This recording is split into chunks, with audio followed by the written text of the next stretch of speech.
স্বামী শেয়ার ছাড়া মজা লাগে না, এলিগে তুই তোর ভাতার বেচছস, সেই ভাতার বেচার বিউ দিয়া এতদিন চলছস। এখন পারস না দেখে সাইন্স আর বিড়ে আইনা চাকর বাকর আইনা বিউ বাড়ানোর চেষ্টা করতেছ।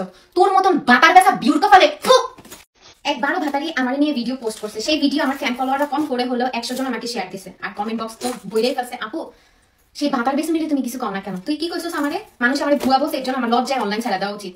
ভুয়া বলে যদি লজ্জার হয় তাহলে তোরে কি করে মানুষ জানাস নি 12 ভাতারিয়া তো মারানি। আমি অক্টোবর মাস থেকে জাপানিজ একটা বড় কোম্পানি ব্র্যান্ড অ্যাম্বাসেডর হিসেবে কাজ করব।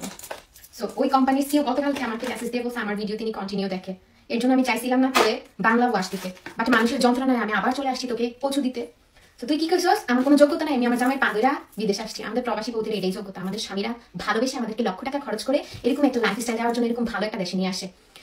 তোর জীবনে তোর চোদ্দের কোনো বিকল্প নাই, তুই নিজে এক 14 হাঙ্গাইলা, তোর জামাই 14 হাঙ্গাইলা, তোর মা 14 হাঙ্গাইলা, তোর বাপে 14 হাঙ্গাইলা, তারপরে আবার তুই বড় বড় কথা কস। তুই কি করছিস? আমার জামাই হচ্ছে আমার সুগার ডেডি, তুই তো সুগার মাম্মি।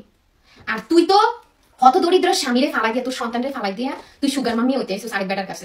ওই বেটার বউ থাকা সত্ত্বেও তুই ওই বেটার কাছে পরকিয়া হইয়া বিয়া হইছস। আবার তোর কিন্তু স্বামী শেয়ার ছাড়া মজা লাগে না, এলিগে তুই তোর ভাতার বেচছস, সেই ভাতার বেচার বিউ দিয়া এতদিন চলছস। এখন পারস না দেখে সাইন্স আর বিড়ে আইনা চাকর বাকর আইনা বিউ বাড়ানোর চেষ্টা করতেছ। তোর মতন ভাতার বেচা বিউর কপালে ফারজানা কিন্তু আবারও দিয়ে দিল তিশা মৌসুমী আহাদকে, বলল তুই তো একটা সুগার মাম্মি হয়ে আহাদের জীবনে আসছিস, তোর জামাইরে আবারও বিয়া করাইছ, তোর মা 4 হাঙ্গাইল্লা, তুই 4 হাঙ্গাইল্লা, তোর বাপ 14 গোষ্ঠী সবাই হাঙ্গাইল্লা, জামাই রেখে আসছিস আহাদের জীবনে, আবার আমাকে নিয়ে কথা বলিস, তোর কত বড় সাহস। আমি কিছু বলতে পারছি না, এখন বড় একটা পদে যাচ্ছে তার জন্য কিছু দুইতে পারছি না, না বাংলা ভাষায় তোকে ভালোভাবে ধুয়ে দিতাম। কত বড় সাহস তুই আমাকে নিয়ে